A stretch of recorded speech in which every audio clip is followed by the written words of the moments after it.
All right.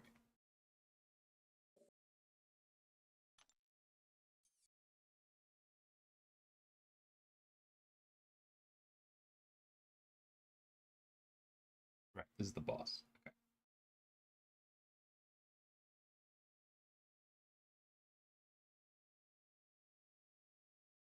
You just need to apply debuffs. That's fine.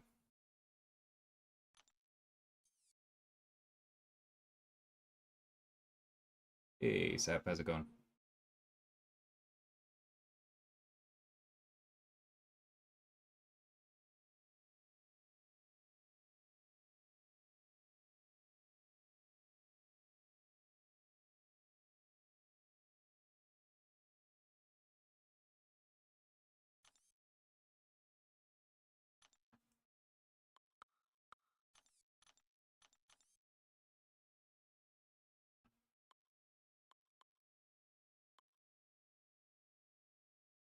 I don't really have a ton of armor break stackers.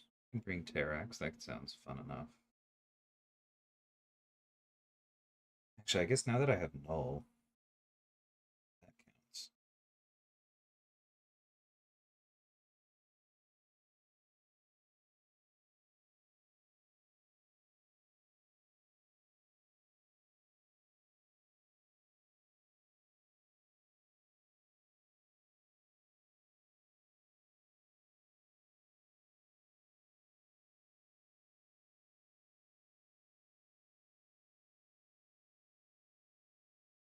And just planning ahead.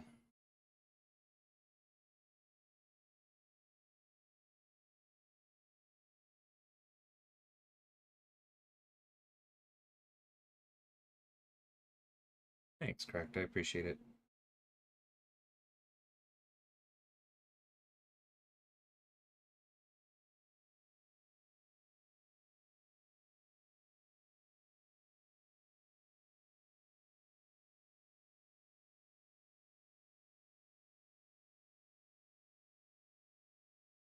Okay, my USB's just reset. What I said was, I clearly haven't used Null since I pulled him. Let me go ahead and reset the Elgato. I really wish I had any idea what to do. This. Hey, noob, how's it going?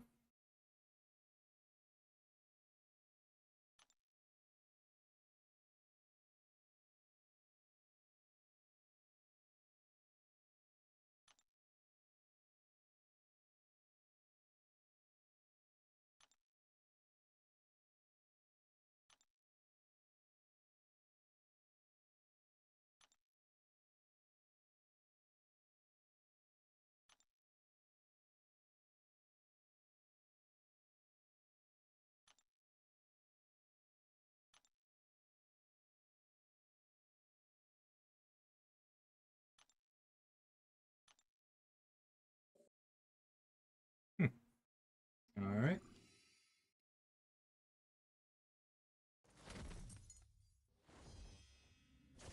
Nice, Matt. Clearly have as well. I was planning on waiting until I'm opening the Paragon crystals later, but ultimately I decided the SIG is still valuable enough. It's probably worth doing this. Catalysts are starting to come in more quickly. Basically, I just decided it was fun.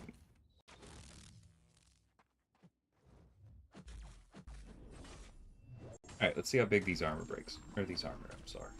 It's not too bad. Plus they max at 5. So let's just go.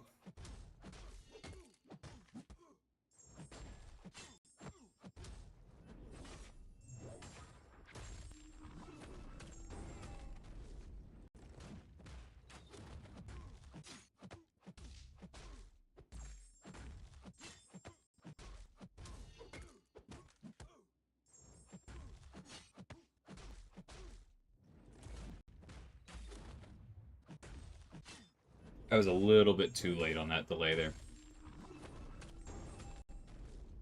Took bullseye with him on offense. Nice. That's That's pretty impressive for only having one dread.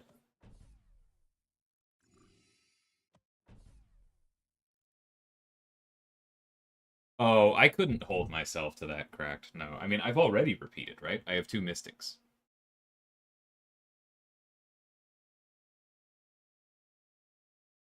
I would like to get one of every class, but that's not really something that we can cleanly control. Or at least I couldn't cleanly control it without being a massive jerk to my fellow designers. The special one is generally better, Matt. Yeah. The thing is that, like, because he's not a super speedy attacker, there's an extent to which I don't think it really matters. Like, the special 2 gives you 4 charges on an installment plan, the special 1 gives you 2 charges.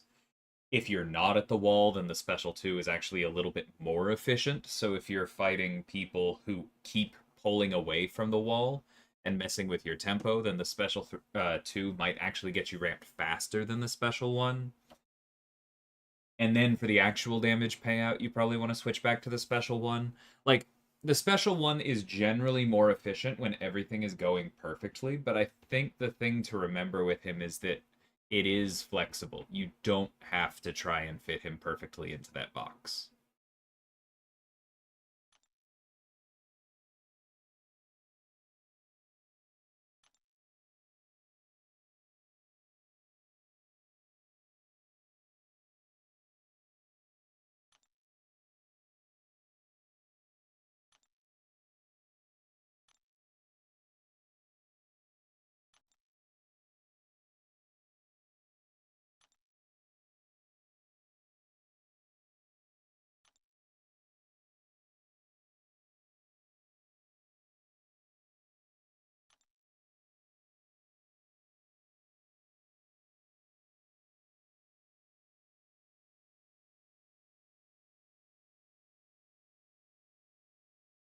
My child? As far as I know, Serpent only has one child. He isn't in the game. That's a funny little bit. Hey, Bleezy.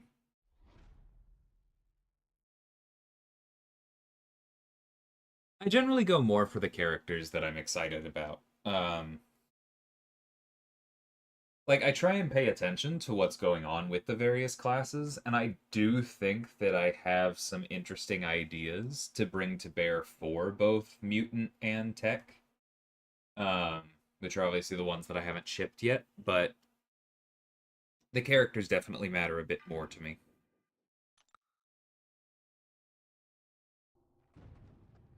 Hey, William.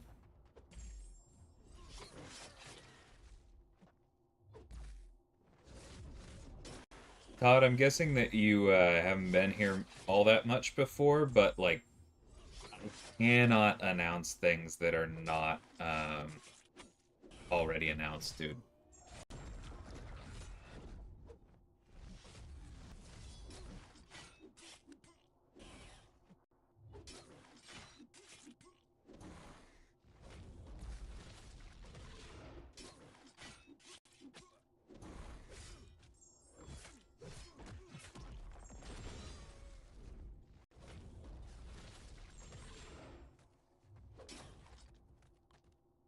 It's pretty darn good without a whole lot of ramp.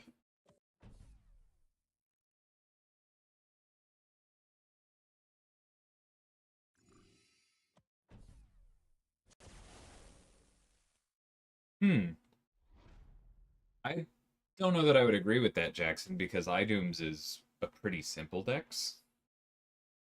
It's visually similar, for sure. They're a class that's harder to design for than the others.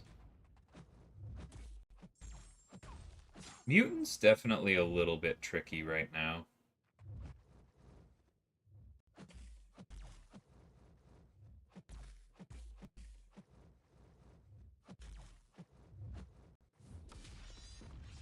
But I'd also say Cosmic is way up there.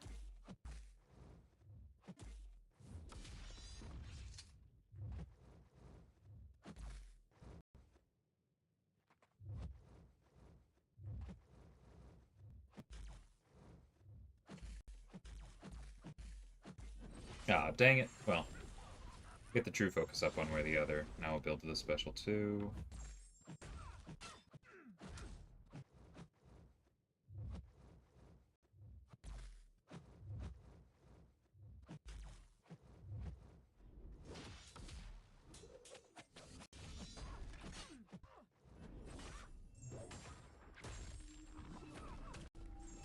There we go. Those are some red numbers.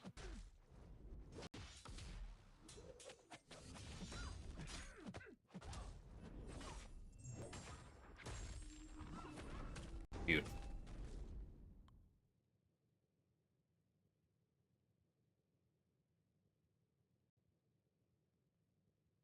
I really don't like top 5 questions cracked.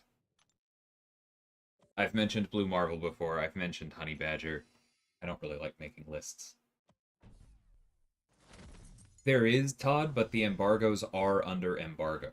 And so just there's no point in asking anyone about it.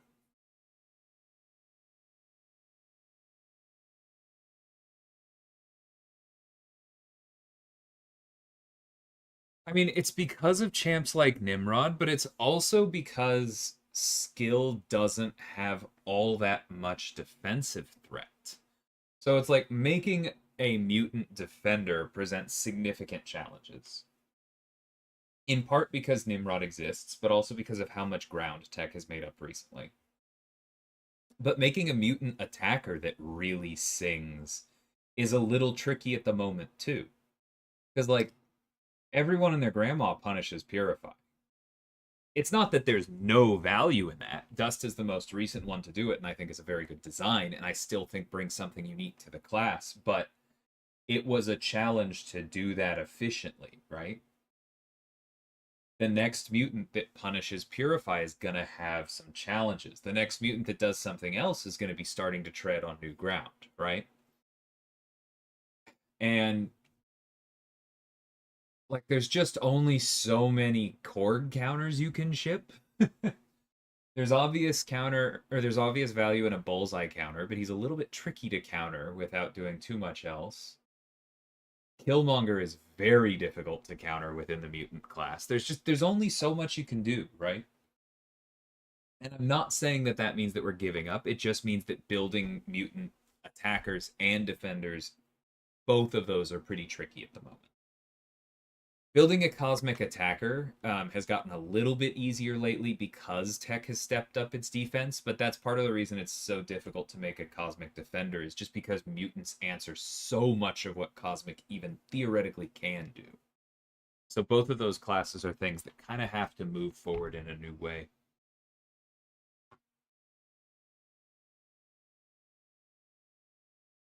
Yeah, Transducer's a good shot there.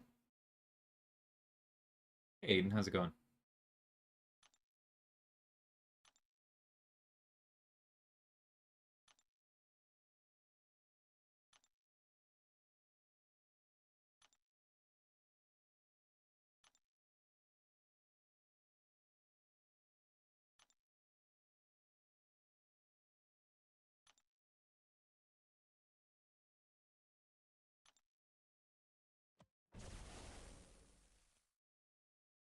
I've been outranging the first hit, blocking second, third. Sometimes I can dex out, sometimes not. You're missing the fact that the true focus stops you from being able to dex. So if you're preventing it, like with stagger or neutralize, then your dex isn't turned off. But if you're not, then you can't dex out.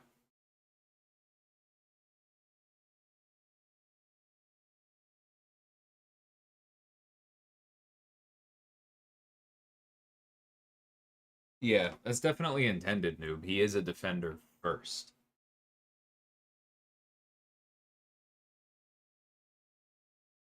I'm not sure how to answer that, Colin. I brought it up with the designer is best able to fix it. I'm not sure how much more we can do there. I think they might even be changing the description, honestly. But like having done the Gilly challenge, I if you burned a lot of units and quit out, I think you're approaching it incorrectly. because I came very close to soloing that fight with Heal Sponge with OG Guillotine. And I think she was just a 6-star rank 3. I don't think the fight is unfair. Like I understand what you're talking about with the fix and the bug, but like I don't think the fight as currently built is anywhere close to unfair.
Yeah, that's literally what the prowesses are, like Aiden is saying, Bushido. Like, not only do you have, quote, destructible charges on parry, we also added them on hitting into block. You have more tools, not less.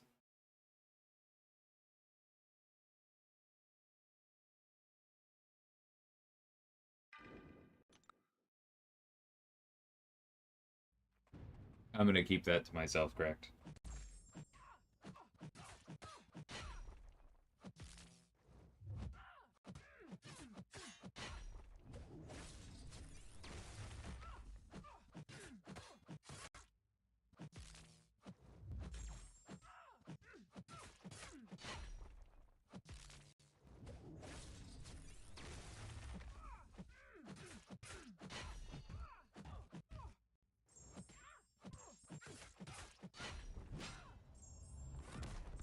Didn't even get to use the heavy.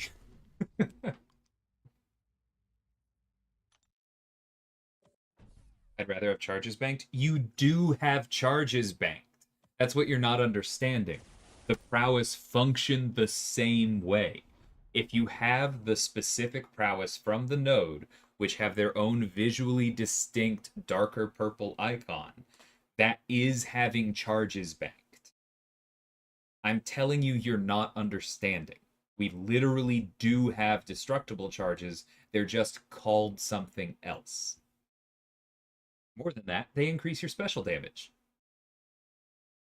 It's a strict upgrade.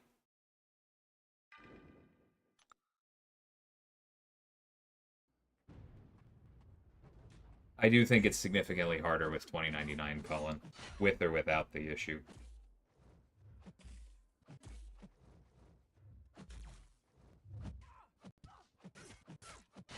Hey, Bean, how's it going?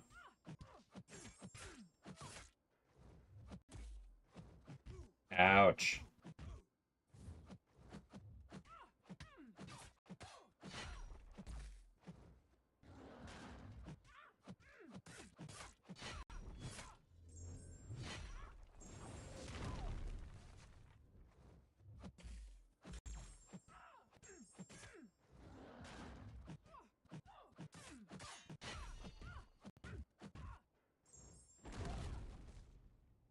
That was a pretty good crit.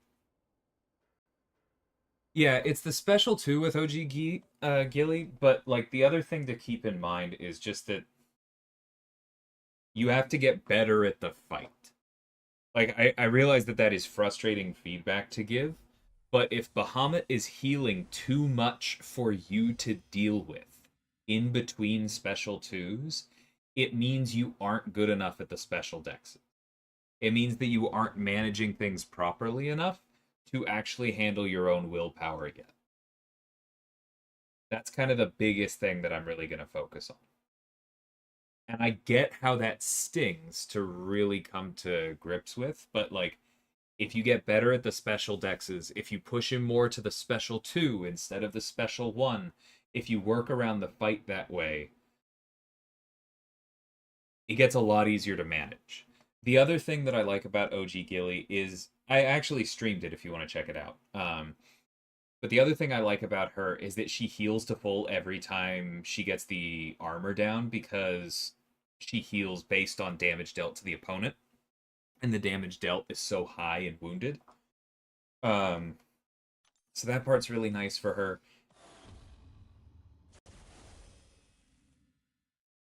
Yeah,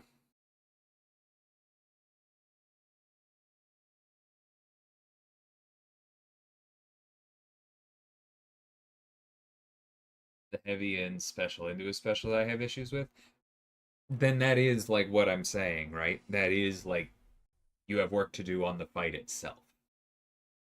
And if that's your problem with the fight, then I don't think that the fix is really going to do much for you. Because remember that like the discon when people say that fight is bugged, they're talking about like the text says he can heal above thresholds, but he won't go backwards in phases, right? That's what it says. What happens is he does go backwards in phases. But if that gets changed, it just means that he wouldn't go backwards in phases, but like he would still heal that much. What you have to learn to do is get the fight down efficiently enough that you can deal with his healing. If you're not doing enough damage that you feel like you have to quit out of the fight, that is something that you need to work on. That isn't the fight being bugged.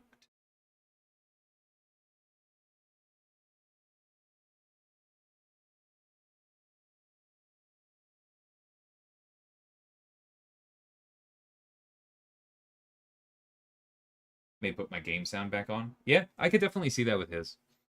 I Does anyone have a second, like out of my mods, to find that stream where I did the Gilly challenge and post it for Colin? Because I would recommend watching through that fight. I don't solo it, but I get him from 100 to like 3% or something, and I think it would probably end up helping.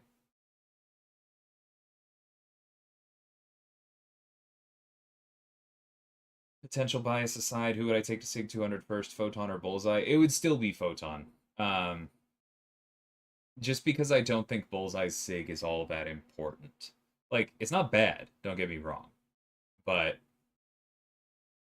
I think his Sig is a little bit more of an incidental upgrade, and Photon's adds a lot very quickly.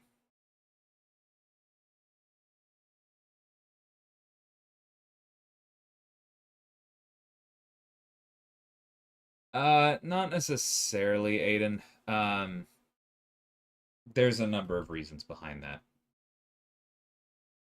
For one thing, we had that darker purple on hand already. The design work had already been done. Um, you'll see it when you see it. But the bigger problem is just that's not something that we're going to put down as a policy. It's the same way that I've talked before about like not having a strict policy about if something is paused, throwing a pause on the HUD because some HUDs can handle the extra icon and some can't. It'd be the same thing with this.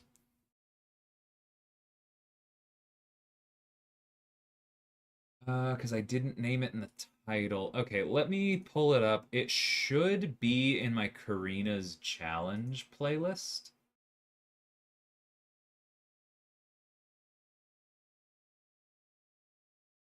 But we're already paused. I can take a second. Excuse me.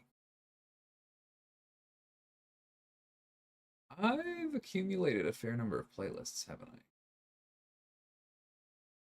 Or wait, was it a Karina's challenge? I literally can't remember right now.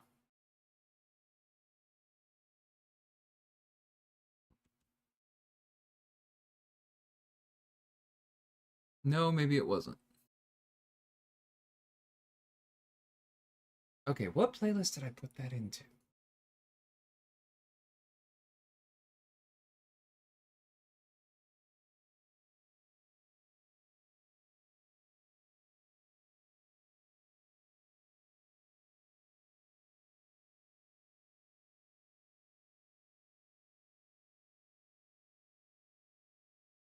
Oh, is it in my Act 8 playlist? That might be it.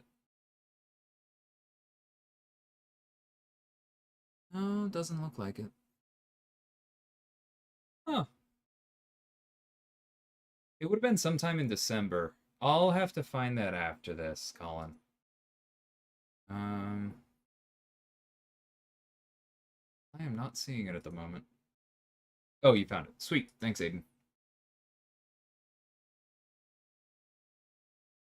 I mentioned the mod thing, TC, because links are disabled in general, but I appreciate it.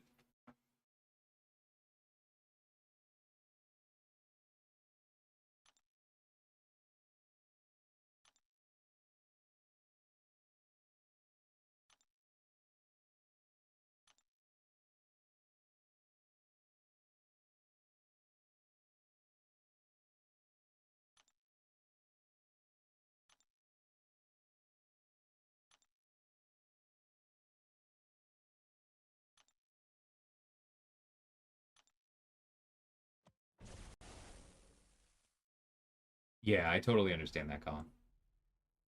I hope that helps. I believe my guillotine was 6-star rank 3.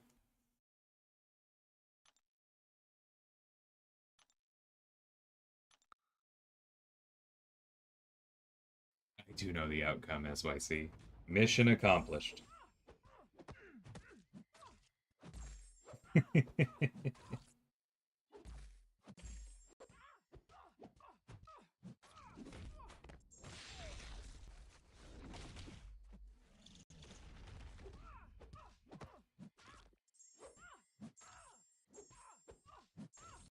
Whoops. I did the glancing thing.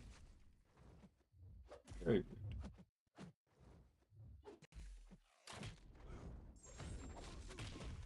That's probably gonna kill me. Nope, not quite, but God, I hate her special too. It's not a hard dex, but I'm so bad at it.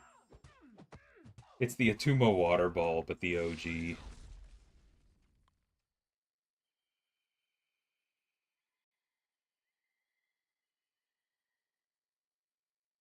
Okay, thanks for finding that, Aiden.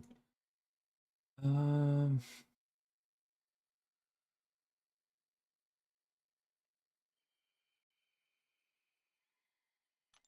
Almost like that's why the beard debuff is there.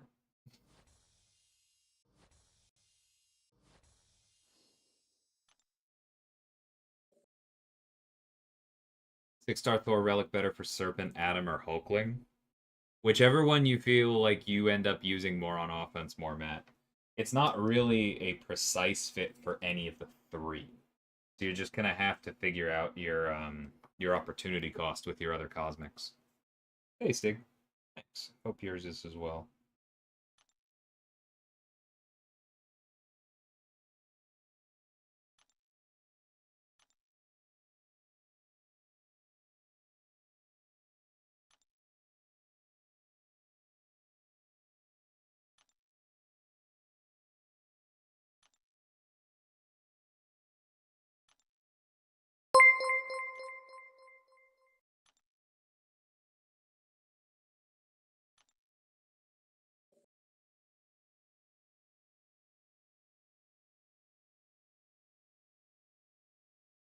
I can see a slight rogue buff. She's gonna be tricky though. She's one of those characters that's older than the class wheel. And so updating her and locking in the weird debuff management stuff is a little sketchy. Thanks so much for the super chat, Will, but I've stuck to a pretty hard line on that's just a question I don't answer. Happy to try another one for you, but I don't pick favorites out of my kids. But thank you again. I do appreciate it. Okay, so this is the mutant one. Please tell me she doesn't think Mangog is a squirrel.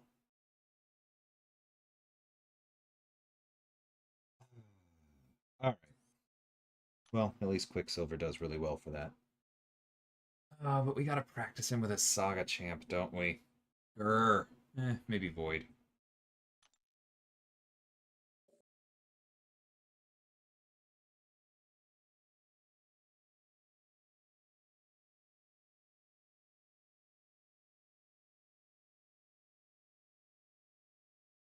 Yeah, I have seen Wolf mentioned.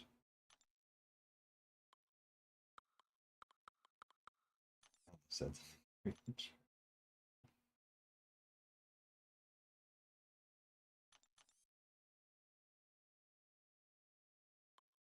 All right. The biohazard one, I can actually see him not being super frustrating for.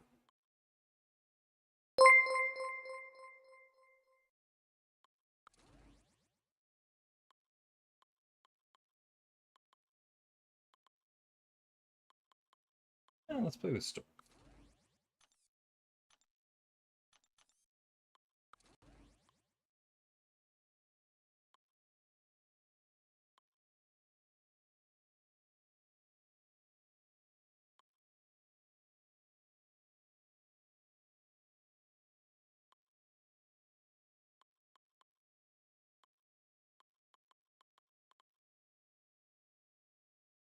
Yeah, I'll try this. Hey, MSD, how's it going?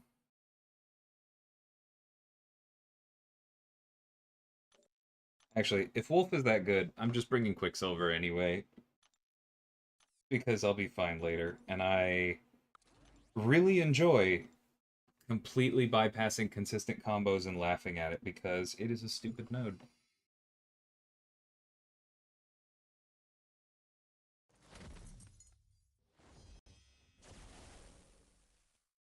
Hmm,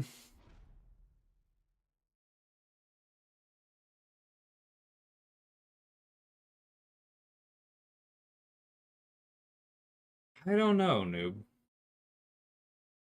I think for a lot of them, it would probably be special damage.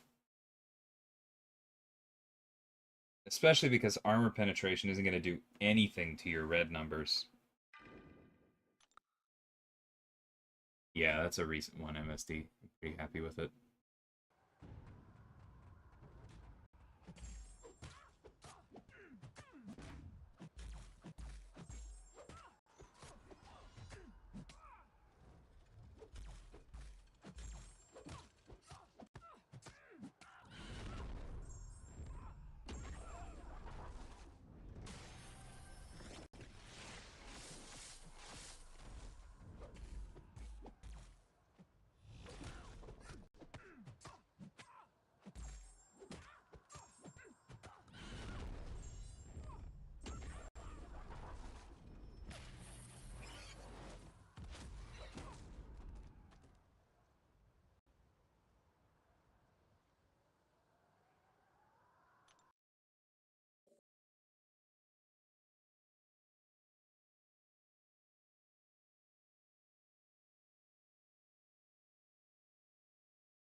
Aiden, it's Sunday. Don't be a smart.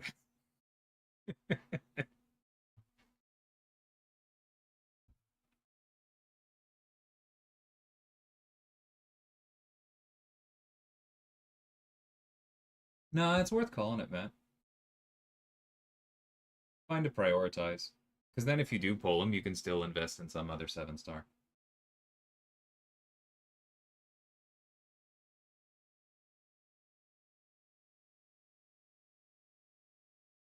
I've got a bunch of them all, but I generally decline to comment on stuff like that. People attach too much weight to my musings.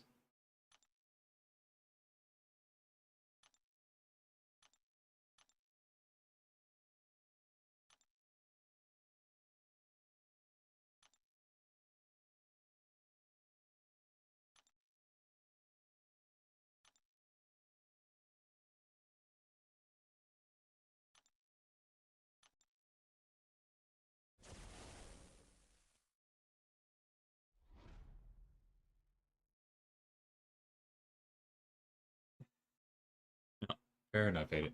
Yes, if your red numbers are directly based on damage dealt and you increase your hit damage, then yes, they will do more. That is generally the way that works.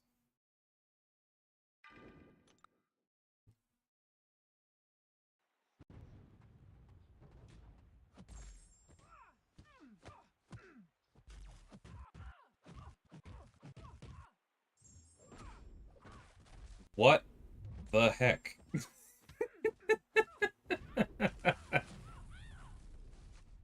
Like, I know why I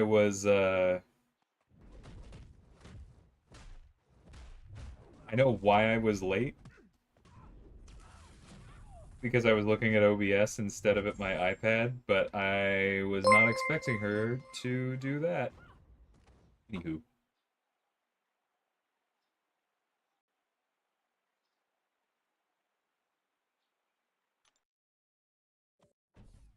Fury or Zemo? They're both good. I mean, I already have Zemo rank 5 and I don't have Fury, if that tells you anything, but if I was looking at that right now, I'd probably take up Fury because it's getting to the point where I do not put him in my deck because he's not a worthy stall for me. But rank 5 and Ascended, I think I'd be willing to do it again. Nice, Robert.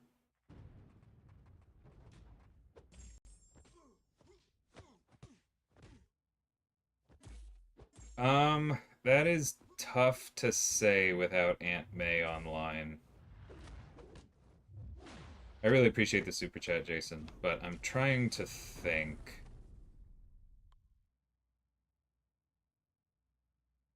Because what did I make the minimum?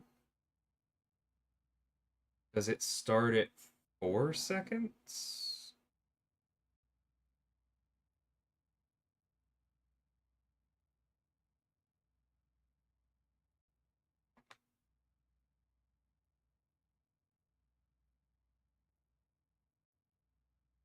Actually, I do have this.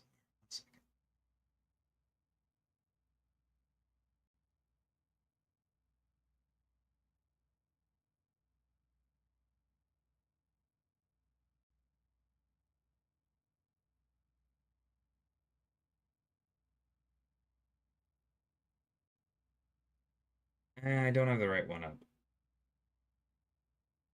Oh, I started at 5? Okay, then I think Sig 20 is fine.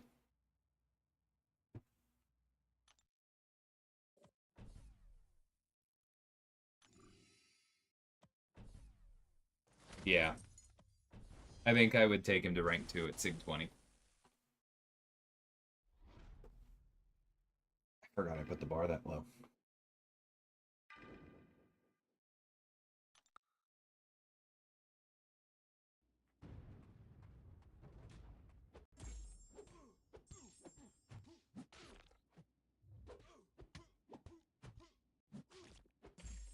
The attack increase, you're gonna get less than half from Sig 20. So, like, that part is definitely lower.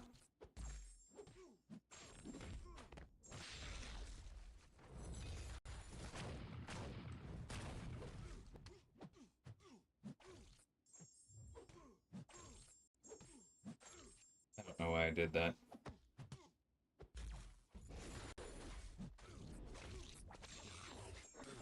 There we go.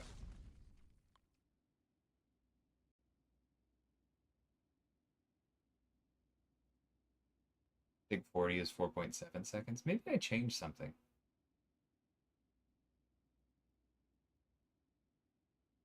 My records here say 5 to 8.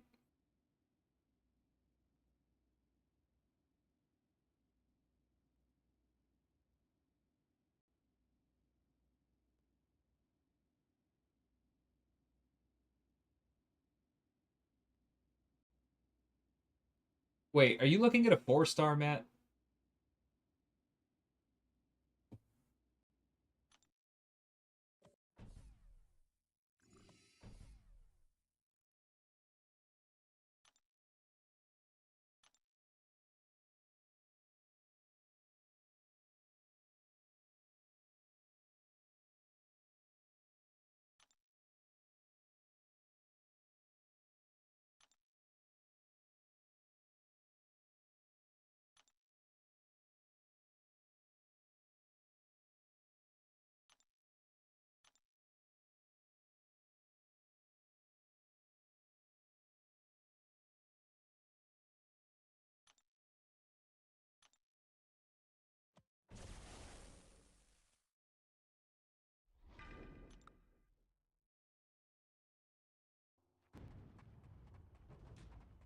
I suppose I could go check by awakening my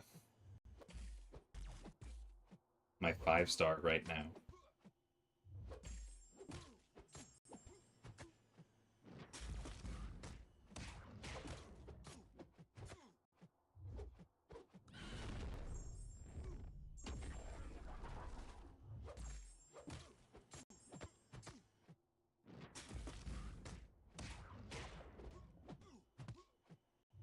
I am once again annoyed by Sauron's design.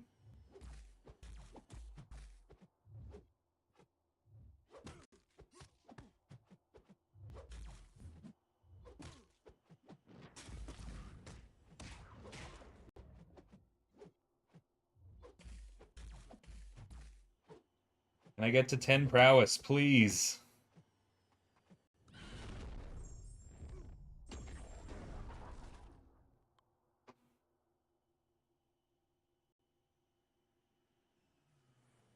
Based on some of the stuff I've seen from Mangog in Battlegrounds, I am not convinced he has room for a value buff, Aiden.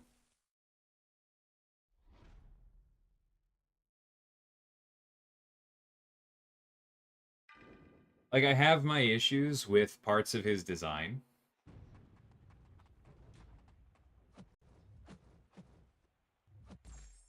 But they're just design issues, right? Like, without completely rebuilding him, which is not an option anymore.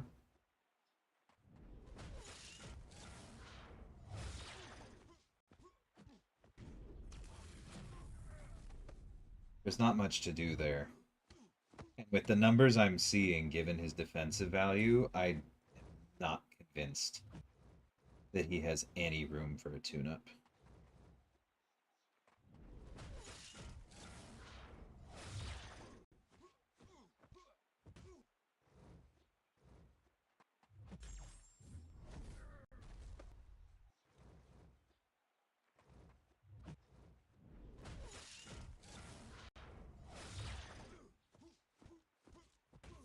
Yeah, I'm well aware that being in the same alliance as Nagase is an important part of my opinion here, but I am, so.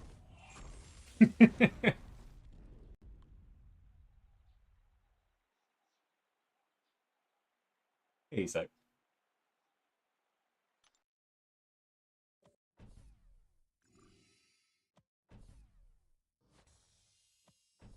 Sauron, I do think I could fix.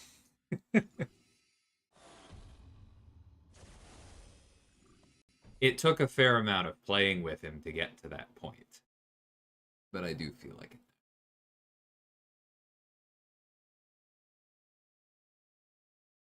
It's tough for me to imagine what voice Mangog would have with that face. It's not really a face I associate with the words hubris and servitude.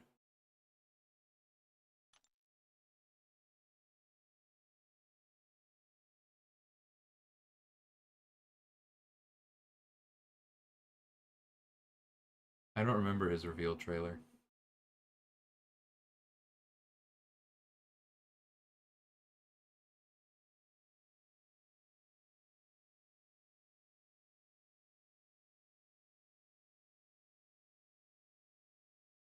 I think Sasquatch does still have value. He is a wall. He has a bit less value now that Luke has been buffed. But I still have a rank 2 that I throw in my decks, and he's probably staying there for a while. Bane's voice. The Mangog has risen. So stupid. Oh.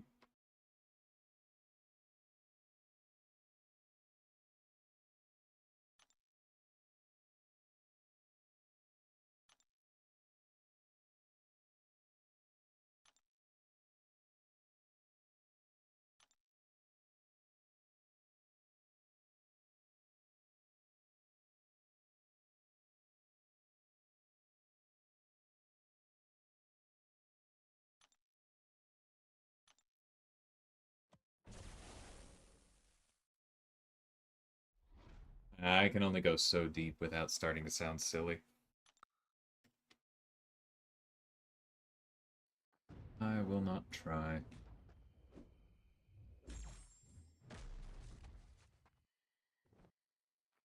Problem easy.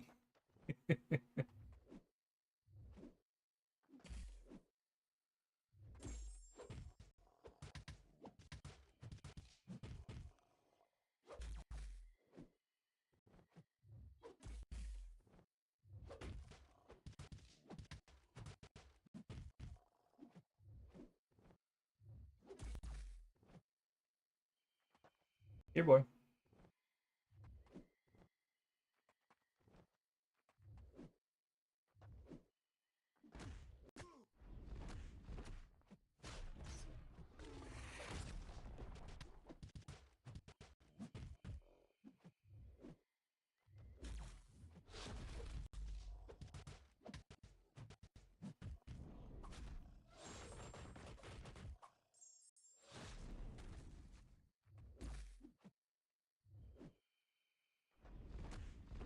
I don't know, Jason. That would be something I would have to bug somebody else about.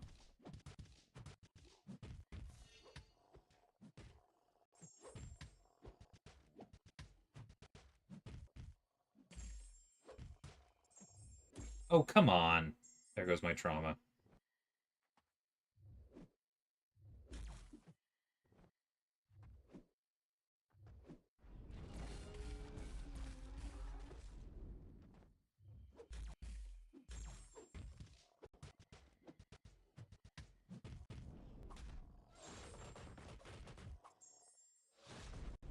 Yeah, we've definitely overkilled this.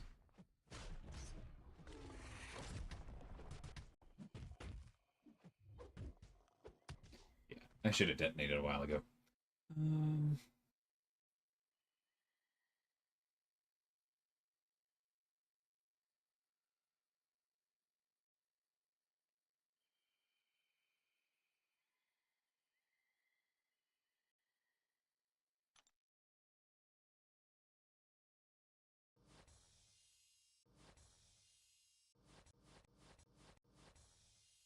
some of the other Karina's challenges are still an option, Arthur. You can check that out.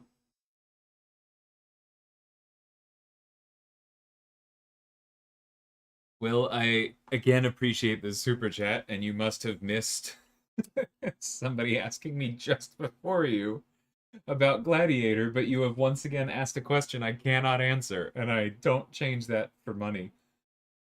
The embargoes for info on those things are themselves under embargoes. I cannot give an update. You just have to wait. But I do thank you again.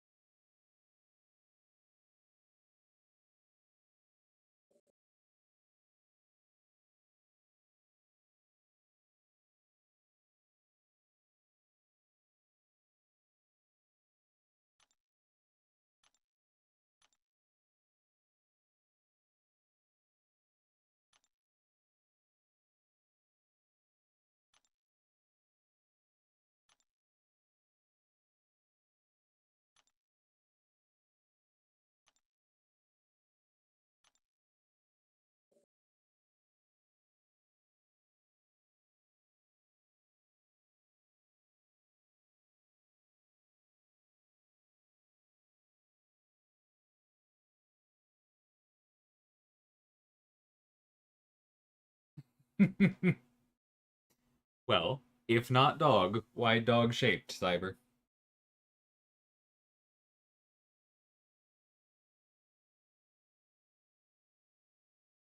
Whenever somebody starts listing tune-up candidates, they without fail name somebody who is incredibly dangerous for tune-up. And you hit on two of them, right? Three of them. Four of them, actually, in your list of six there, DC. Dormammu and Psylocke's power control makes them very, very dangerous to update. Craven's status as a member of the Scorpion Trinity makes it almost impossible to really give him much more right now. And Gladiator Hulk just saying no to passives. All four of those are very, very dangerous to tune up. Because if they were designed today with those abilities and actually made more competitive, there would probably be more restrictions on them. And whenever we add restrictions to something, people complain. I have seen so many comments in the last few weeks where people are like, I don't know, I feel like Luke is worse. And I'm just not going to spend any more energy on that. Hey, Highline, how's it going?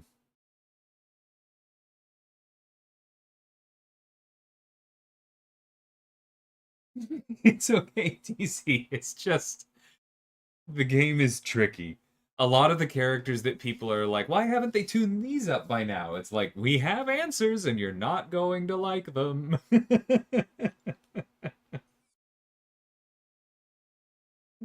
C'est la vie.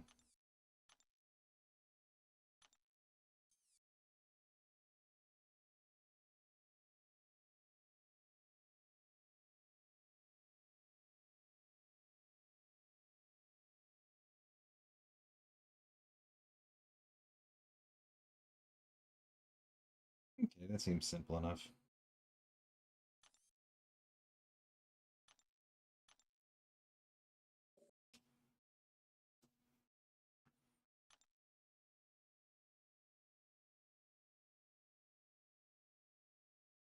And even so, I'm not convinced there, Aiden.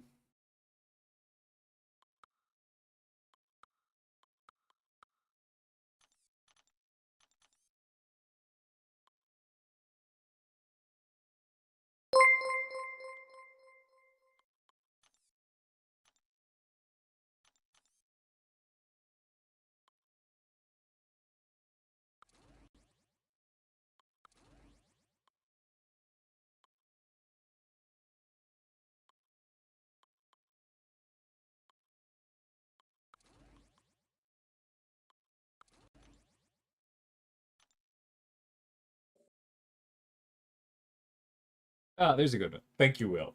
I very much appreciate all the super chats. You don't have to give me money every time you ask a question, but I do appreciate it. I don't think he needs his awakening. I think that there's a good argument for taking up an unduped 7-star Nightcrawler over a max sig 6-star, but the argument is long term, right? Because in the short term, the 6-star is better. Having access to all of that boost to your instant bleeds via the prowess is pretty powerful, and the awakening does make him more annoying on defense. Both of those things are great.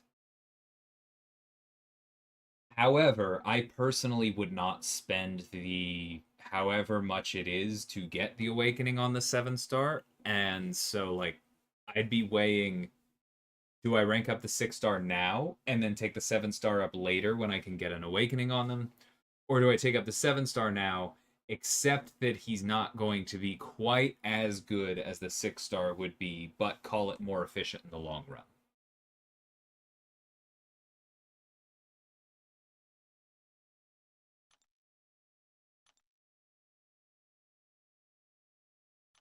Oh, right.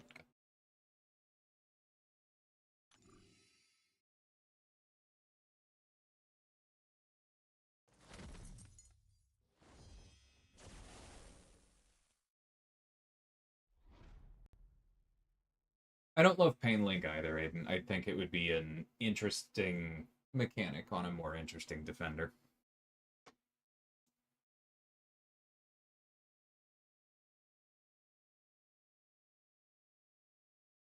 The healing, the reason I'm not there is that like you're comparing the two regens and going, I think this new regen is a little bit worse. And it's like, it is.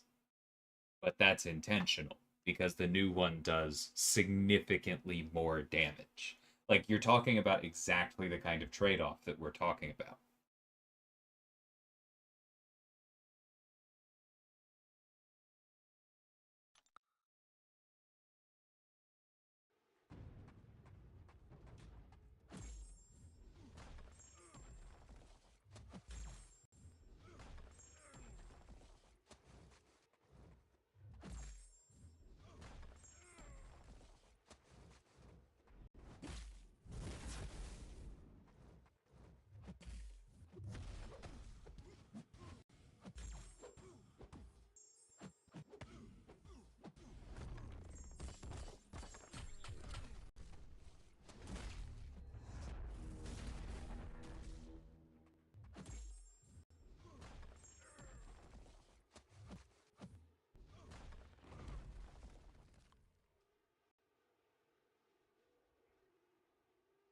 Nah, I'm gonna pass on that one.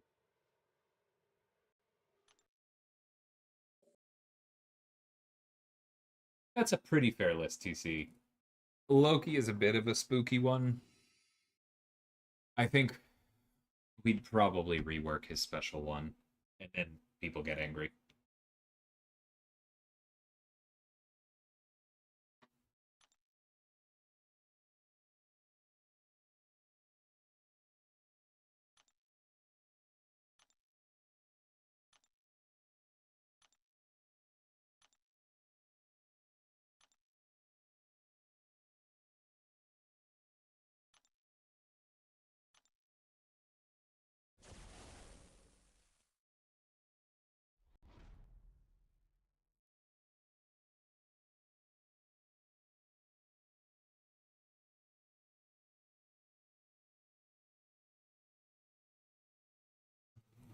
Don't listen to Osafa unless you're spending like Osafa is my follow-up advice, Will. How's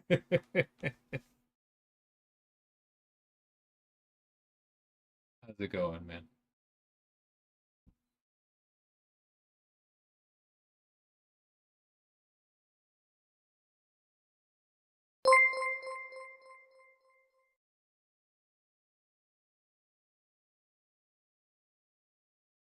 I do think Max Sig on Kashala is pretty significant, yeah.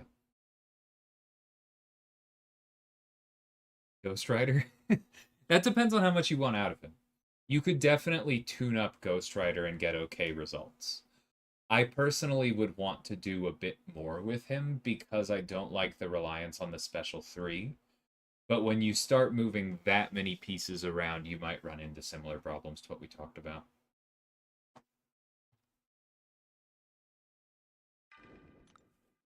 What goes into looking at a character for a buff?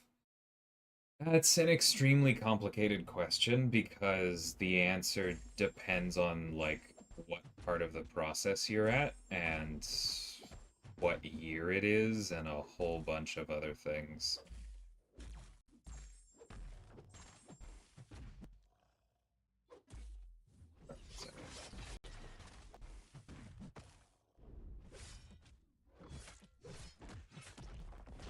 Oh, that was dumb.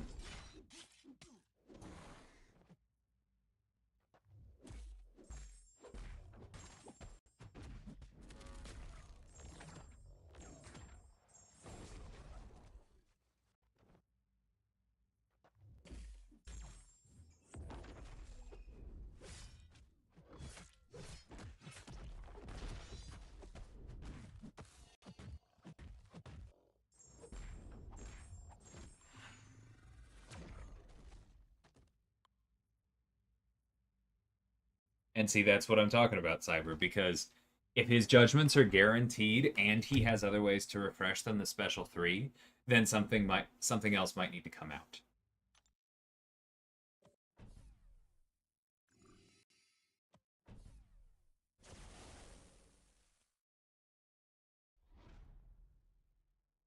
Oh, is it the regen one again? I honestly am just this is my least favorite one of these, and I don't care.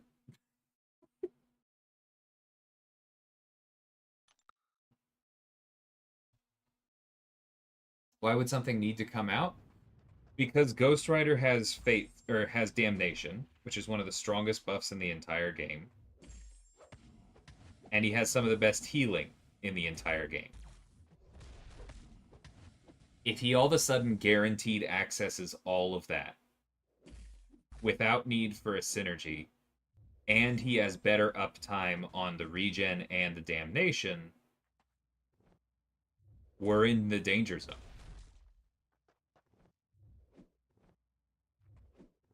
Some of y'all don't remember what people were able to do with Ghost Rider back in the day. Here, boy. Wait. Shouldn't he have missed? Are his guaranteed crits not coded properly? I swear to Karina.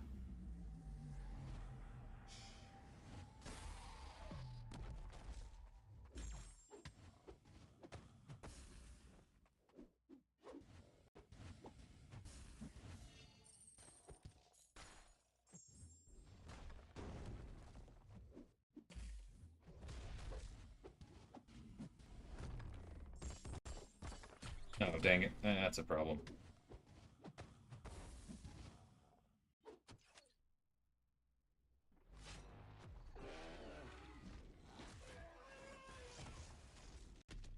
Alright. Let's have another bug on Monday.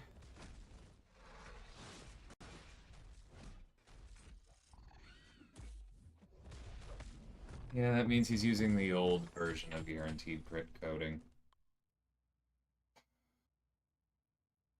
Love it. Absolutely love it.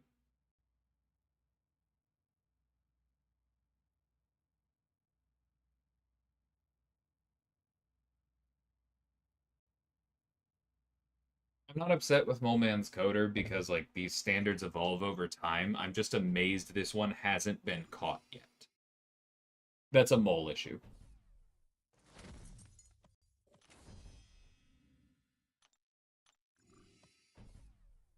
I realize that's not a super satisfactory answer, Will. So to try and give like I probably can't even go into it that much because any insight that I give there is just going to lead to people going, "How dare you buff this character and not that character? This character deserved it more." Blah blah blah. Like I'm sorry. We're just getting into like the part of my job that is dangerous because I want to give insight, but it is literally a bad idea for me to give insight sometimes.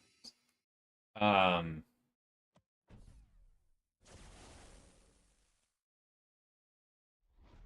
in a very broad sense, the single most important thing for who gets a buff is who we feel like we have time for. In that, like, not all buffs are created equal. We could buff Dormammu, it would take time to do it safely and properly, right? And there would probably be backlash for it. So he immediately goes on the list of, is this worth it? Probably not now, right? Doesn't mean we never will, but he is not a high priority because of that. There are a lot of characters that we talked about in this stream that are somewhere on that list where it's like, this is going to be a can of worms and people are not going to be grateful. So why bother? Like, people were talking about why hasn't Sentry been tuned up? Why did Luke get it before Sentry? And the answer is because I personally started playing around with Luke um, a year and a half ago when I started at this job because I had some ideas for what you could do to modernize Luke that wouldn't really do a whole lot to him. And so he was ready. Whereas with Sentry, we have to go, okay, what here do we want to keep? What do we want to rip out? Because combo mechanics and science are weird, don't really fit the class wheel. How accessible is the indestructible going to be? How acceptable are these crit mechanics going to be? Like, there are just so many old characters that either have one busted thing that is balanced for by the fact that they are bad, that would have to change if they got better, or have like old pre-class wheel mechanics that we would probably want to take out if we reworked them more fully that people have now become accustomed to, or they have like 7 million cracked synergies, half of which we would have to tone down, that people would also throw a fit over. Or there's just the fourth category where doing it and having good ideas for it would probably be hard. Like, it's probably pretty safe to rework Icarus, like TC said.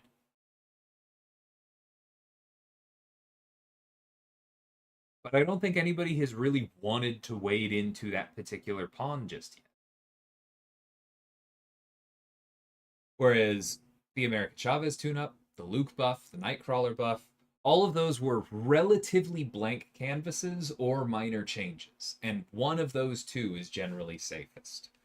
We do try to go for giving help to classes that need it, but I still think that that sometimes comes behind just who has the idea.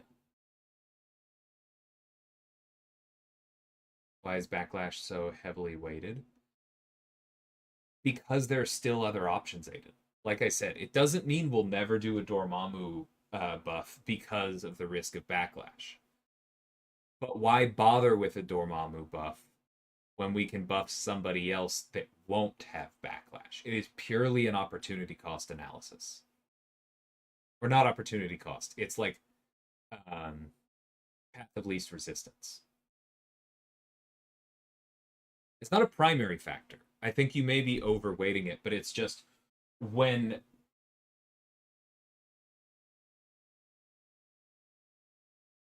this game is not unique, but it's relatively rare for the community to be in the conversation as much as this one is. You can argue that it should be less, but there's no way to just flip that switch, right? The community is very involved in the conversation.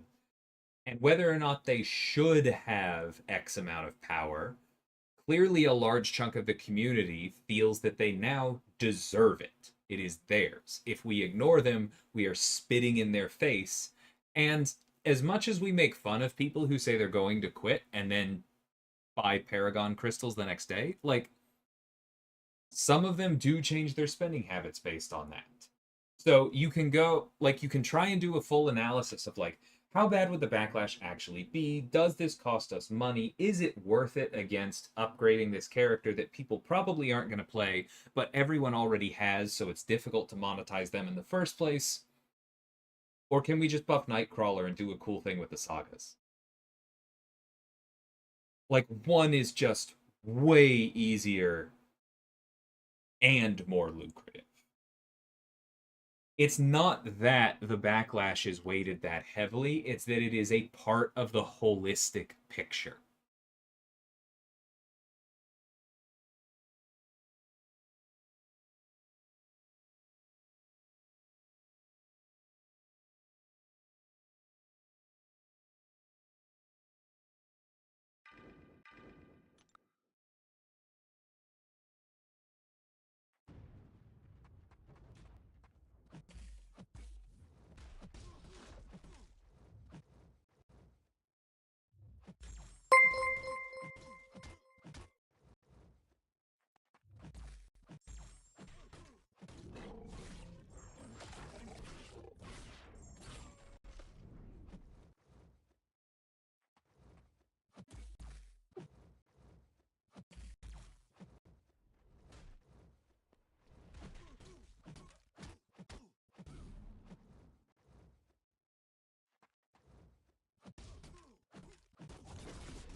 Oh, come on. I'm sorry. I didn't realize that my USB had freaked out there.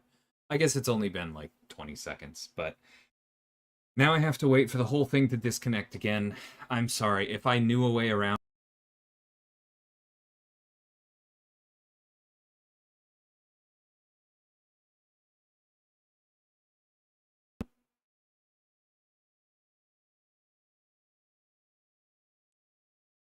All right, I should be back now.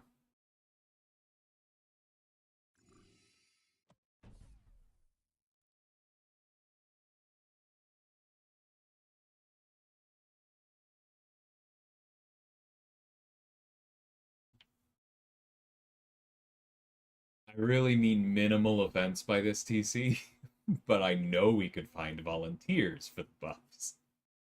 The problem is, then we get what we pay for.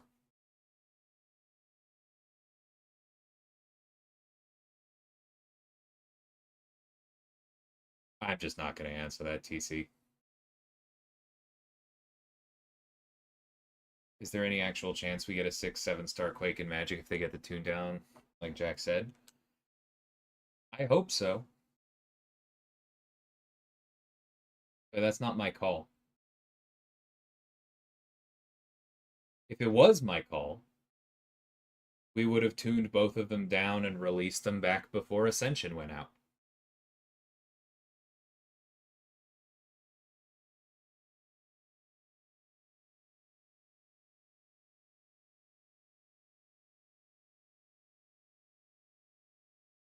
I've said before, I don't like solving problems by just letting things be rarity locked. I have two main objections to it. Number one, character designs for this game are works of art, right? It is an expression of someone's design. It resonates with people. They enjoy it. This is ultimately a game. I guess really number one and number two are kind of the same. But when we decide that we're just not going to release a 6-star Magic, for example, then what we're doing is going, okay, that piece of art you like, it just, it's going to fade into history. The design space it took up, gone forever. It's just going to stop mattering. That character that you enjoyed and used all the way through Act 5 and 6, nope, you don't get to use them anymore. They just get phased out. And like, I realize that there are some people that really intend to take that trade, right? They go, well, yeah, but then I'll just use somebody else. It's fine. I'll just blitz my way through Act 5 and 6 without thinking, and then I'll trade this in, and then I'll learn the game. And honestly, I think a lot of them will probably quit when they can't cheese things with Hercules anyways. Might as well lose them. I don't know. I'm getting a little salty, but I see it as a tragedy, and I see it as a waste. Because somebody put work into these designs, hundreds of thousands of people put time and energy and investment into them. And then we get to a point where you have the option to either make them more reasonable, which is something games do all the time, so we can keep using that design space in those designs, or we just let them fade.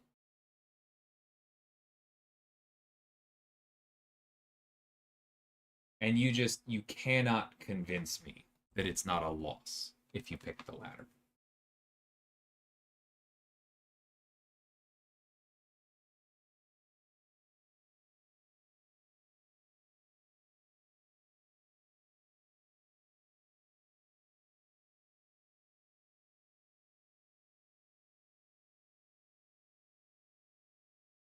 Uh, I mean, this is kind of getting into territory where, like I said, I don't. The rework conversation just gets dangerous quickly, Mike. Please do not. Like, I know some of you will. This always happens. There are 45 people here. Some of you I've never talked to before. Some of you are going to say DLL said blah blah blah is the way this is going to be because blah blah blah. And like, just for crying out loud, I'm a junior developer. Like, just don't quote me on this stuff. I'm one person on one team. Um, but with that caveat out of the way, I think Strange is definitely someone who could be reworked, but he's also someone that if I were in charge, I would be holding back in case we decide to do the Iron Man thing again. Because I think it's been long enough that his kit has fallen behind far enough that we could pretty much start from scratch. As long as there was some kind of regen, some kind of power gain over time, and some ability to nullify without touching the opponent, I'm pretty sure people would get over it. And so that's like a different thing, right?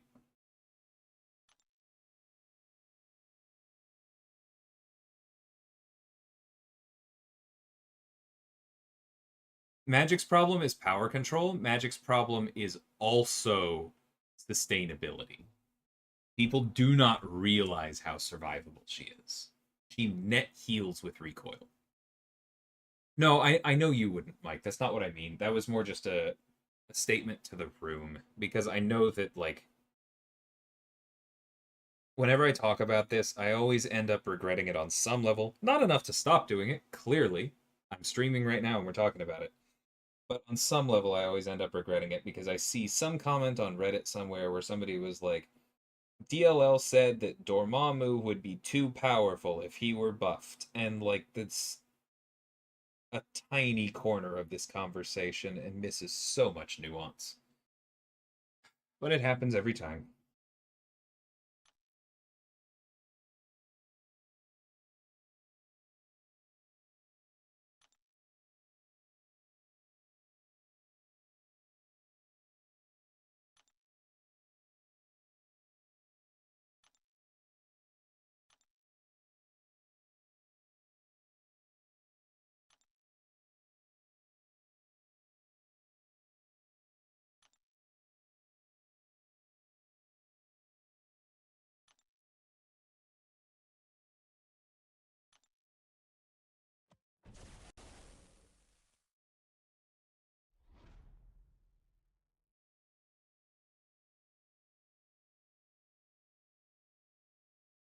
Exchange's model, don't change it. It would probably just get some polish. It's a pretty classic design.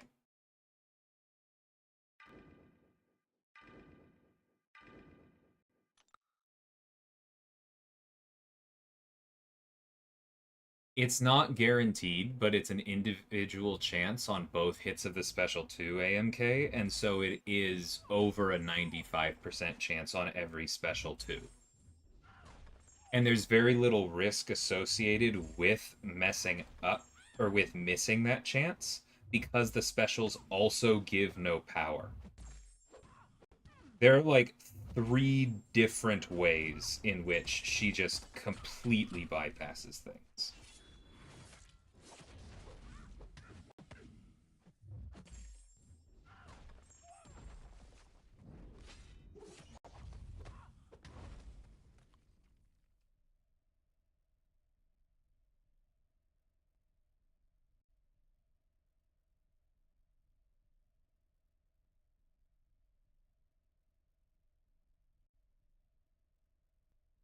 Take care, Jason. Appreciate you.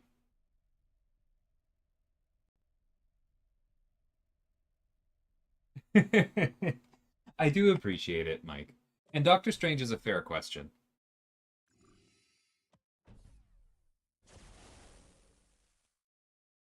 I don't think he's in the same category as Thor, where it's like people ask for the reversion or whatever because they think that Thor is too weak, and then you just know that they haven't played a max sig Thor at a relevant rarity anytime recently.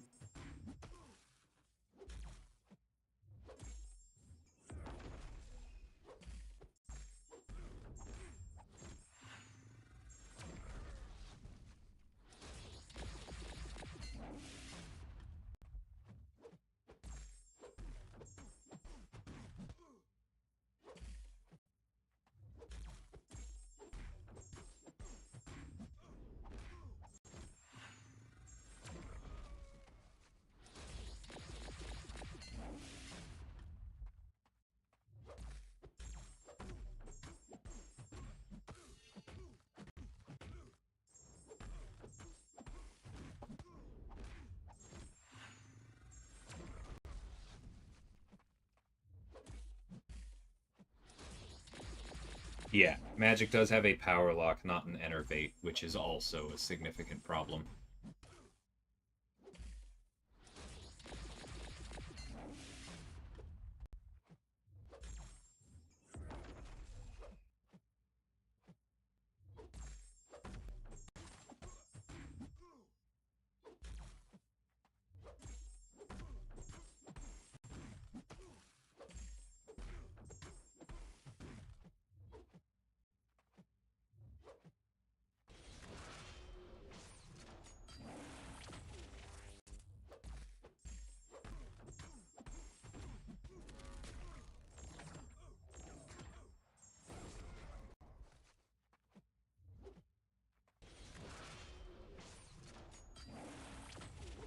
I don't know why I did that. Literally never works.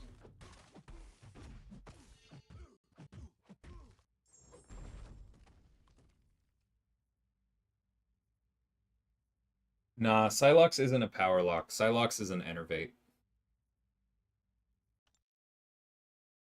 So if the opponent gains any power while they're at 0, she doesn't stop it. Hey, Easy, how's it going?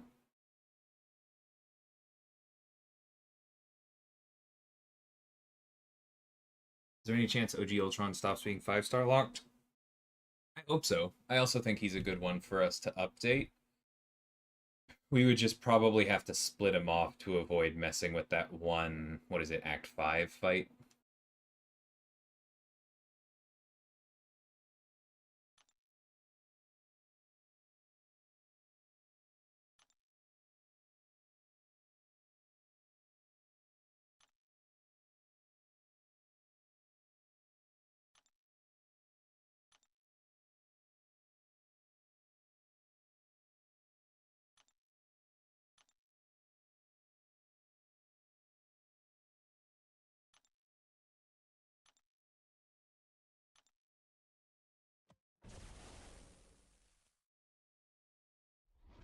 Would Green Goblin be on the is it worth it list?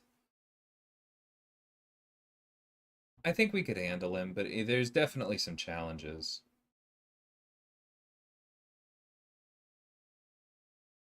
He's doing a few things that don't really belong in tech. And if his special one was more reliable, it would actually be a pretty scary bit of power control.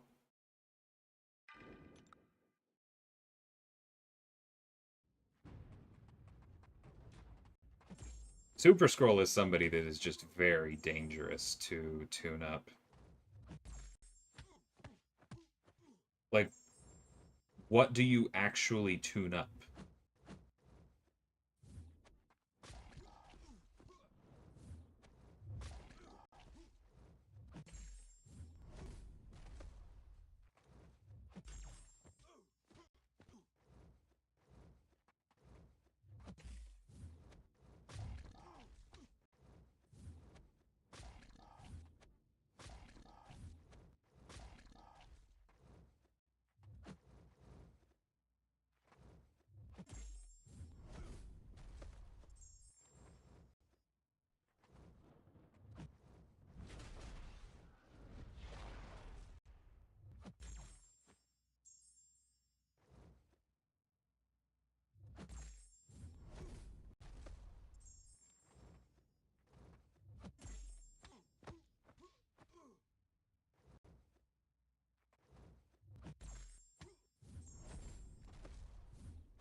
Wait, why am I gaining no power?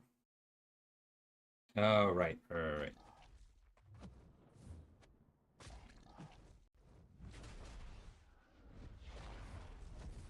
Gross.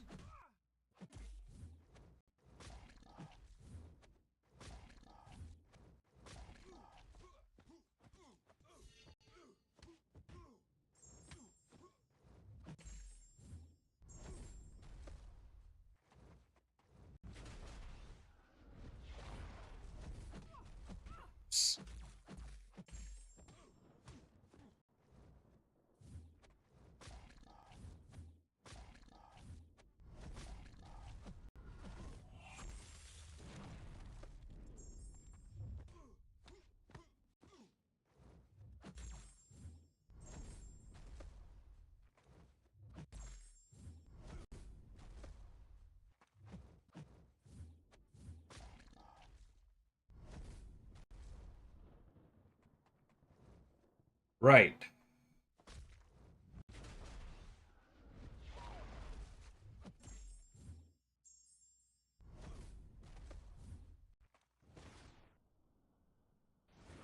Forgot that it breaks the AI.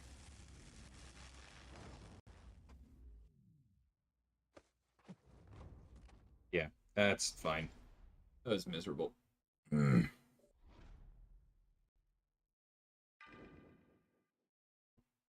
Oh, I know, Aiden. I'm so done with this fight. I, ugh. I really hope we never use powering up again. I know we will, because clearly the quest designers are fond of it.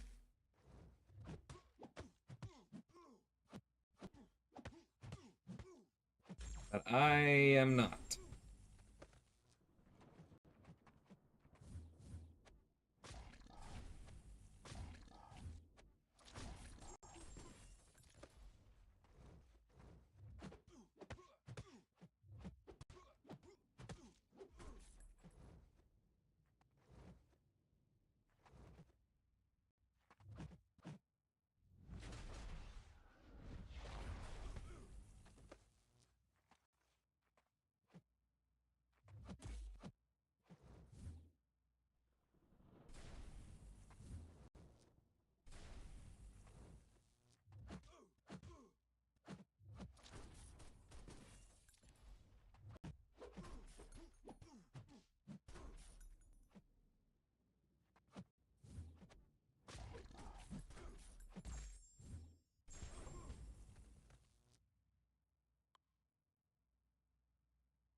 No, it'd still be a pretty annoying node, AMK. I hate that it literally only gives you power during the looping part of the heavy charge. You get no credit until you enter that. And so just throwing heavies doesn't give you power. You need that longer time. And I understand the point of the route. I understand the design of the node. It's just I have literally never enjoyed it when we've used it.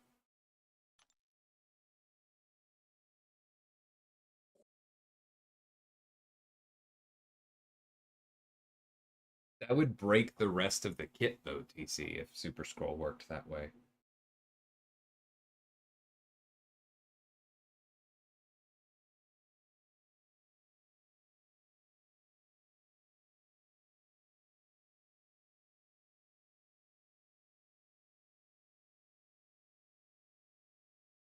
I think when Super Scroll eventually comes out as a 7-star, and I hope we do that before trying to tune him up. Because I think that if a lot of people suddenly have Super Scroll with a 7 stars combat power rate, which nobody has experienced except for the very, very few that have rank 5 Super Scrolls or anybody who played around with a 5-star back in the day, I think people will realize that he's a lot better than they think. He's just very dependent on that combat power.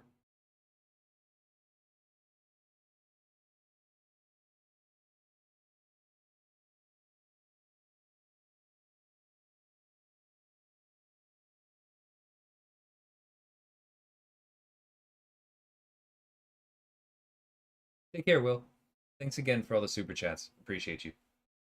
Does Scroll need high sig? It helps a lot on defense. I don't think he needs it on offense.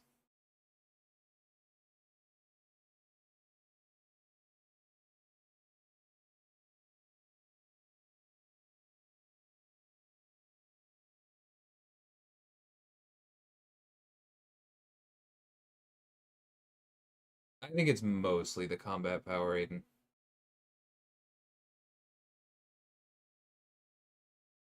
If the sig were enough,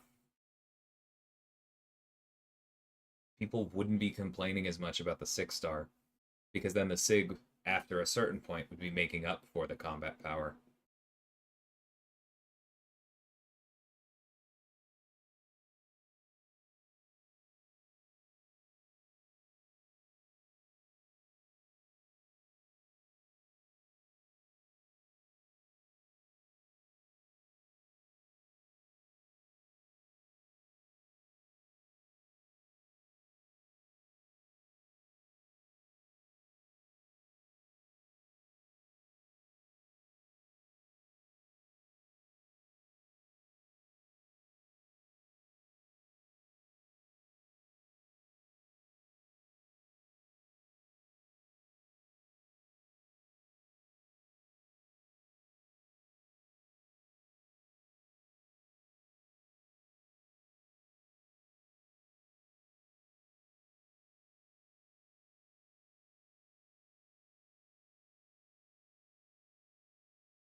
Hmm.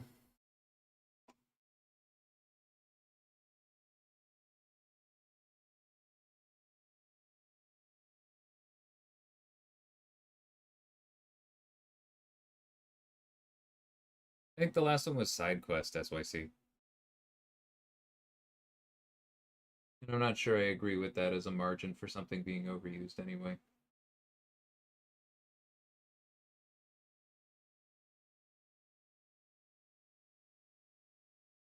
Yeah, I fight Super Scroll every single AQ.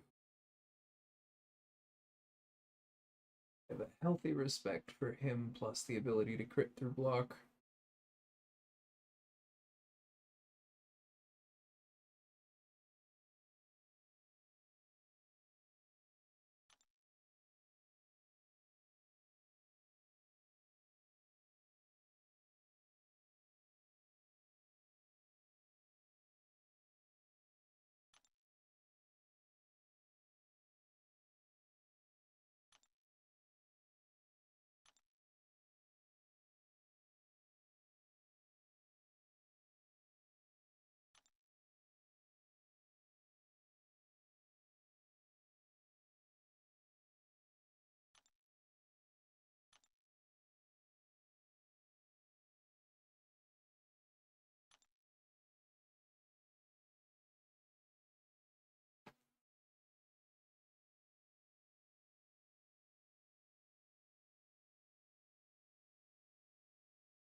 Hey, don't be sarcastic, Bushido.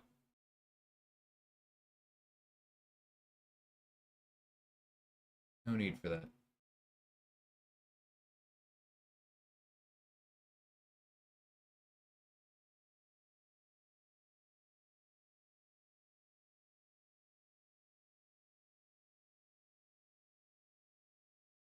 I missed your earlier question. I know you've gotten a lot of responses. Carl is obviously fine.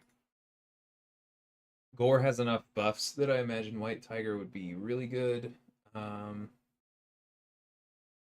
Kashala could do that. Energy resist would be enough. You'd play around the shock just a little bit. Pretty sure long shot can nuke that before it becomes a problem anyway.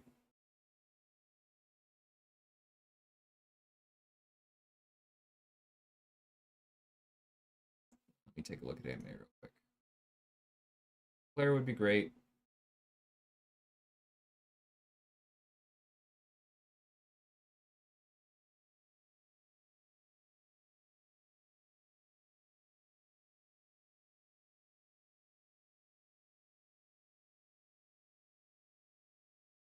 Those would be my favorites.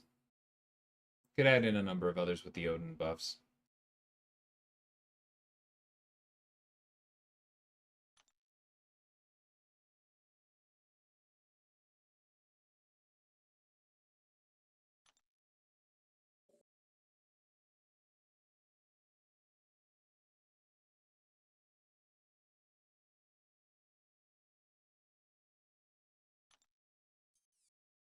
Doc Ock also has access to pretty decent damage and healing, and then perfect parries. He's tough to use, and some characters and/or fights break his rhythm pretty badly. But yeah, I would say he is underrated.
He doesn't ignore Serpent's Fear.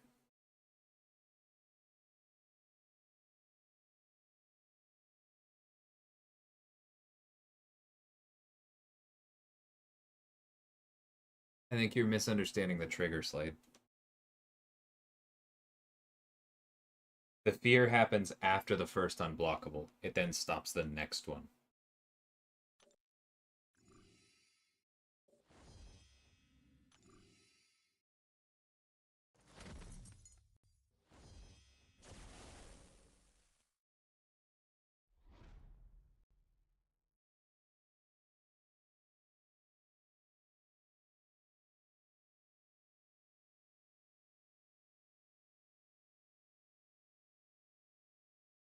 No, we don't do PowerPoints. We just write up the kits, talk through them.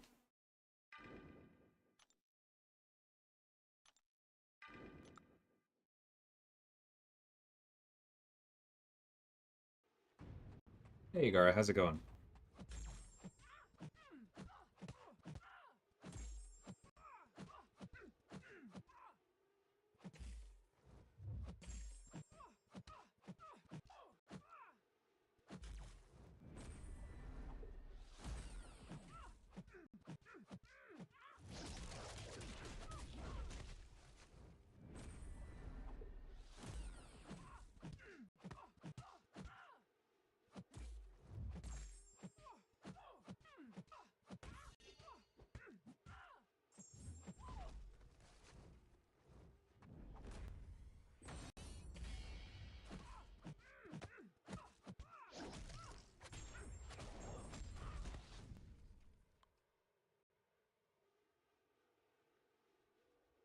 Not when he already has fear.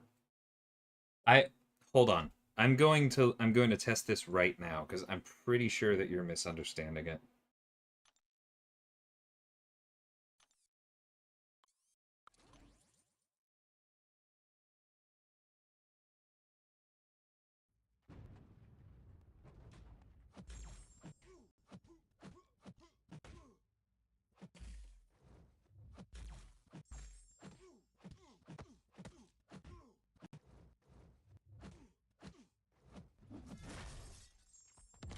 That one triggers because that's what causes the fear, right?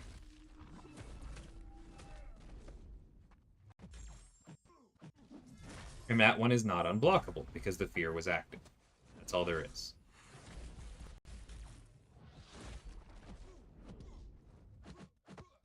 See?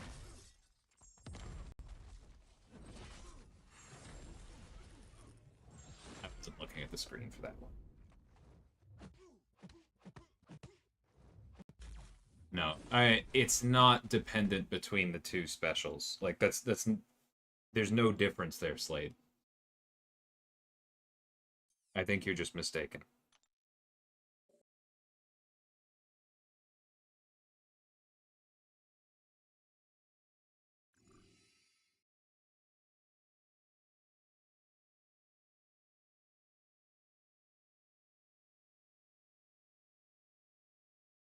But they're not at the same time. That's what you're misunderstanding, Slade. If you go read the kit again, um,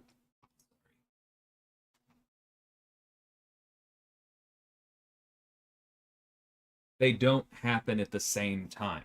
The fear is in response to the unblockable. That's what the kit says. When the opponent goes unblockable, inflict a fear. So the fear happens after it. They are not at the same time.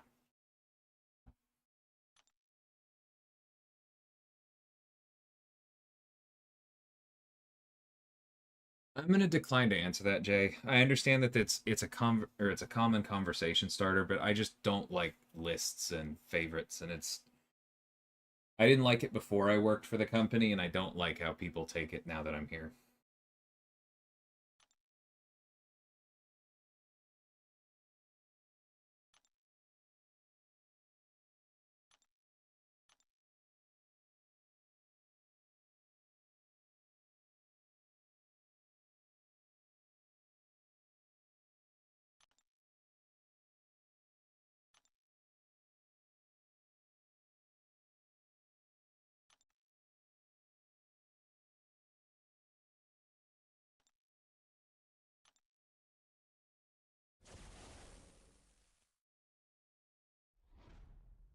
Yeah, there's very much that, Gara. I don't like favorite conversations in general. I know I've gone on this spiel before, but I consider it to be something that maybe it's just American society, but people just get way too fixated on.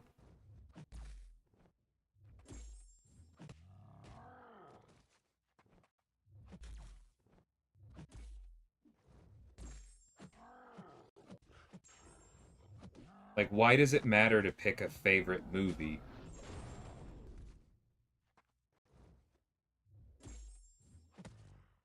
if I don't want to watch it sometimes because I'm not in the mood, you know?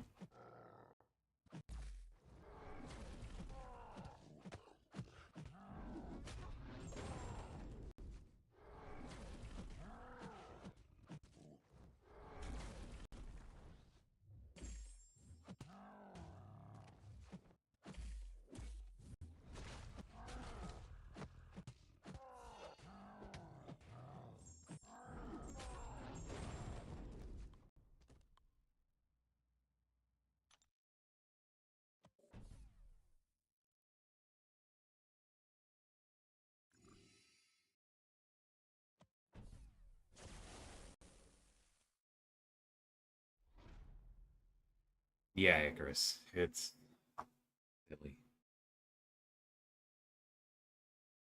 Very, very silly.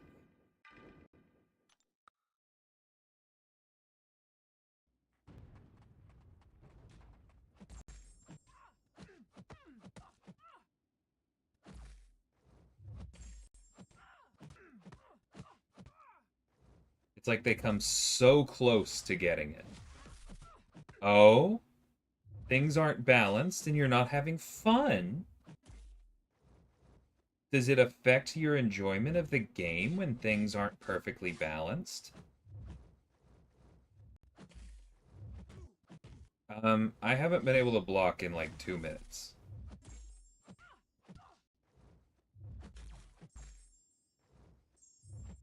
Okay, I think we're reaching the part where I just need to restart the stream. Or the game. 1 second.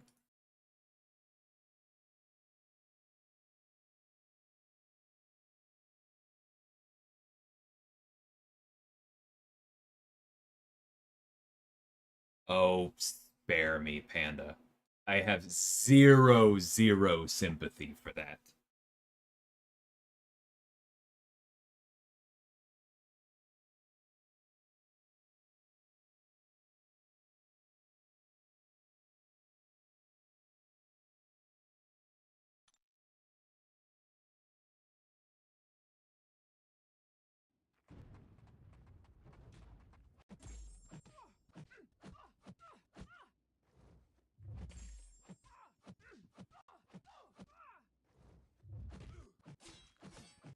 Okay, I just cannot block.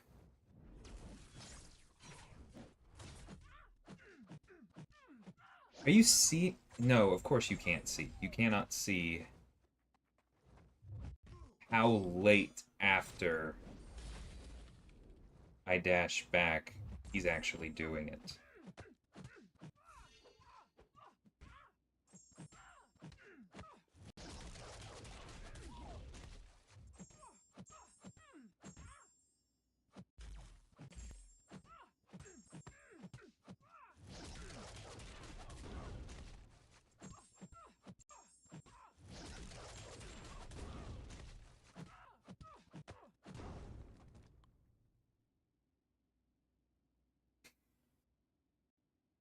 I'll report it again.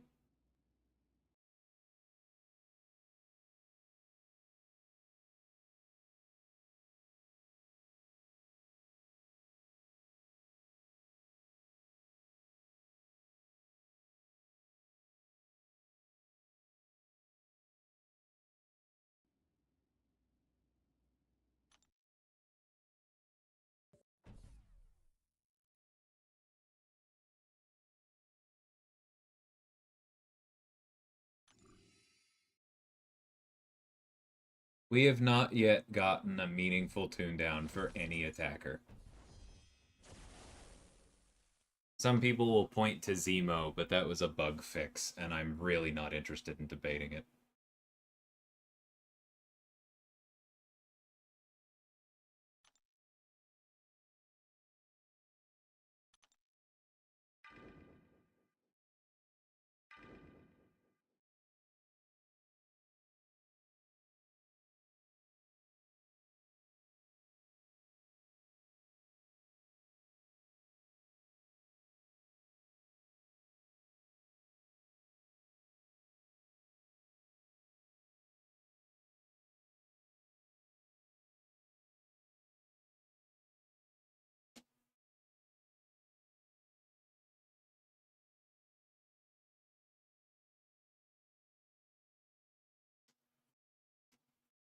Yeah, they're brought in.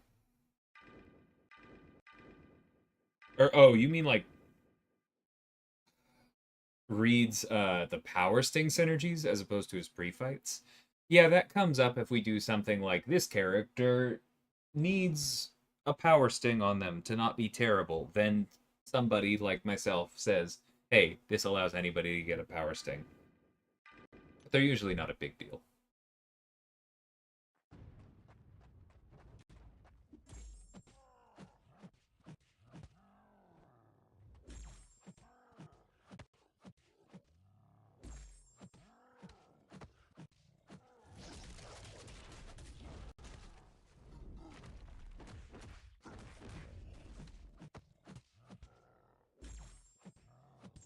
Hmm.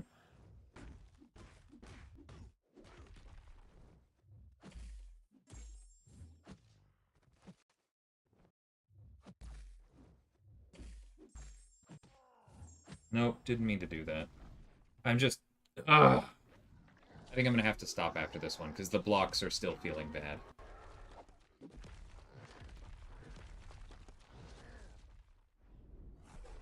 Maybe I've just been streaming for too long.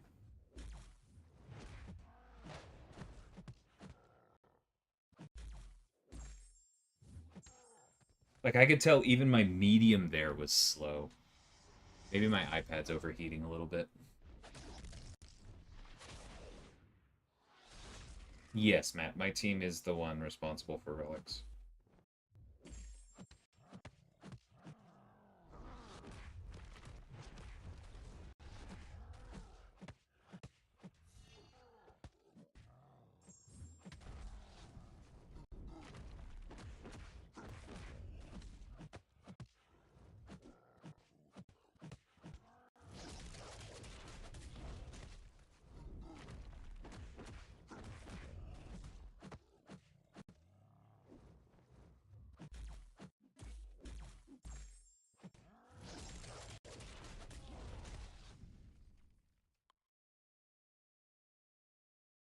Yeah, I think Iron Man's a good place to practice it for sure.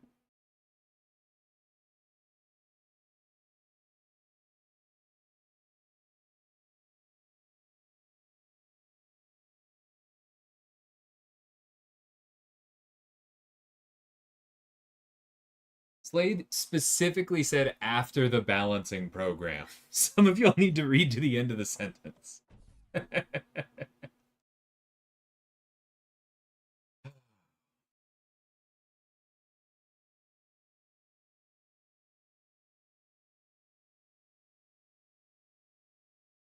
Yeah, I think I'm gonna go ahead and call it here, even though I know I could probably finish this, but it's not fun to play when things aren't working. Um, I'm just gonna say on this note, like, it's literally in the terms of service that characters are subject to change. It does not matter how much money you spent on a character. You did not buy the right for them to be overpowered. You didn't. That's part of the reason we have the terms of service in the first place, right? But it's also like that's a mistake. You spending money doesn't lock in a mistake. That doesn't work in the real world either, right? Like if somebody, I don't know, if the one in front of the price on something that's 19.99 falls off and is on the floor and so it's listed for a lower price, you don't like get to keep everything if you buy out the entire store at that price, right? Or let's say it's $99.99, right? But then it looks like it's $9.99. Cool, 90% discount because they said, and I bought it at that price, and I bought this many of them, and I spent $5,000, so they're mine. No take back seats. That is an insane way to live in the world, right? Like, that's not how we expect anything to work. There are laws in place to prevent abuse of things like that. But suddenly, when it's a video game, people think, well, no, I spent money, therefore the broken thing is mine forever, no take back seats. That's like the worst place to do that with. It's silly. Now, there's a whole bunch of other things that I've said before, too, which is that, like, when something is balanced down, the rest of your roster gets relatively stronger, and so all of the other money you've ever spent goes further, etc., etc., etc. There are like 7 or 8 different angles to tackle this from, but in the end of the day, it's just balance is important to games feeling good. They don't have to be perfectly flat balanced all the way through. I'm not advocating for that. Nobody is. There should be some ups and downs.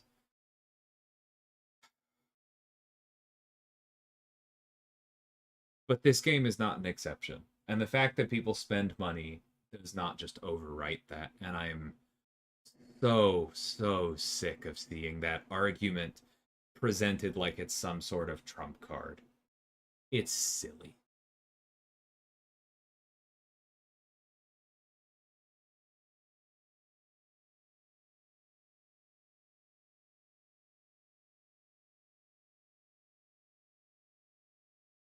Take care, Mike. Thanks again for the super chats.